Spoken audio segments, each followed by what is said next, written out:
Gorilla और लड़की की रहस्यमयी कथा किसी समय की बात है। भारत के एक घने जंगल के किनारे नागवेली नामक एक छोटा सा गांव बसा था। इस गांव के लोग प्रकृति की पूजा करते थे और जंगल को देवता मानते थे। पीढ़ी दर पीढ़ी वे एक रहस्यमयी कथा सुनते आए थे। एक काली छाया जो इस जंगल में रहती थी। लोग कहते थे कि वह कोई साधारण प्राणी नहीं, बल्कि किसी प्राचीन आत्मा का रूप थी।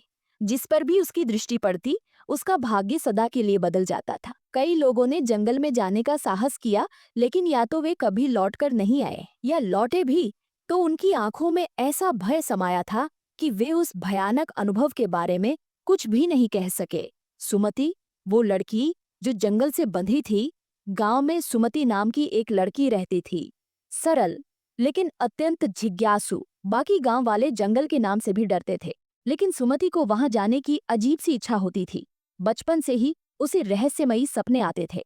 सपनों में वह खुद को एक घने जंगल में पाती और एक विशाल छाया उसकी ओर बढ़ती। इन सपनों से उसके अंदर डर और आकर्षण दोनों ही पैदा होते थे। एक दिन उसने अपनी माँ से पूछा, मुझे ये सपने क्यों आते हैं? उसकी माँ चिंतित स्वर में बोली, सुमति, ये सपने साधारण नहीं है। जंगल का देवता कभी कभी लोगों को बुलाता है, लेकिन वहां जाना मना है। अगर कोई जंगल की सीमा पार कर जाए तो विधि का विधान बिगड़ सकता है। लेकिन जितना उसे रोका गया, उतनी ही उसकी जिज्ञासा बढ़ती गई।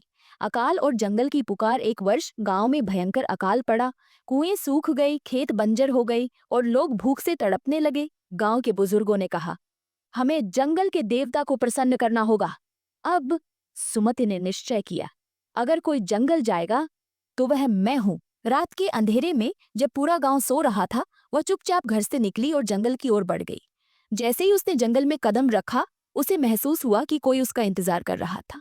अचानक हवा में अजीब ऊर्जा दौड़ गई। पेड़ों के पत्ते सरसराने लगी, ठंडी हवाएं चलने लगी और चारों ओर घना कोहरा छा गया। सुमति दिशाओं का ज्ञान खोने लगी, लेकिन कोई अनजान शक्ति उसे गहराई में खींच रही थी। फिर उसने देखा एक विशाल गुफा, जिसके भीतर से नीली रोशनी निकल रही थी। रहस्यमयी गुफा और गोरिल्ला का प्रकट होना। सुमति ने हिम्मत जुटाई और गुफा के अंदर कदम रखा।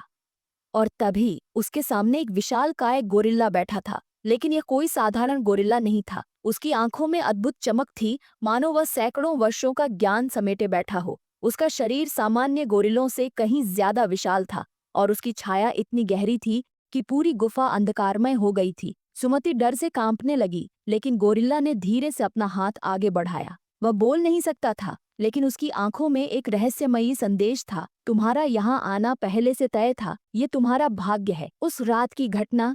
सुमति ने अपने अंदर एक अजीब ऊर्जा महसूस की। वह समझ गई कि उसके सपनों की रहस्यमयी छवि अब उसके सामने थी। उस रात गुफा में कुछ ऐसा हुआ जिसे इंसानी समझ से परे माना जाता है। गांव वापसी और अजीब बदलाव। जब सुमति गांव लौटी तो कुछ बदल चुका था। गांव वालों को लगा कि वह जंगल में मर चुकी होगी, लेकिन जब उन्होंने उसे सही सलामत वापस आते देखा तो सब हैरान रह गए। उसकी आंखों में एक अजीब सी चमक थी। कुछ महीनों बाद सुमति ने महसूस किया कि उसके शरीर में बदलाव हो रहे हैं। गांव की महिलाओं ने उसकी हालत देखी तो सन्न रह गईं। ये कैसे संभव है? सुमति ने किसी भी पुरुष से संबंध नहीं बनाए थे, फिर भी वह गर्भवती थी। गांव में आग की तरह यह खबर फैल गई। लोगों ने उसे श्रापित कहा, किसी ने इसे जंगल की आत्माओं का खेल बताया। लेकिन सुमति को एहसास था, यह श्राप नहीं, कोई दैवीय विधान था। बच्चे का जन्म और रहस्य खुला समय बीता और सुमति ने एक पुत्र को जन्म दिया। लेकिन जैसे ही बच्चे ने आंखें खोली, गांव वाले दंग रह गए। उसकी आंखों में वही चमक थी जो उस गोरिल्ला की आंखों में थी। और फिर बच्चे के रोते ही पूरा जंगल हिलने लगा। पेड़ झूमने लगे, हवा की दिशा बदल गई और अजीब घटनाएं घटने लगी। सच सामने आया। गोरिल्ला कौन था? सुमति अब जान चुकी थी कि यह कोई साधारण बालक नहीं था। वह जंगल का वरदान था। वह जानवरों से बातें कर सकता था। उसमें अनोखी शक्तियां थीं जो किसी इंसान में नहीं होती थीं।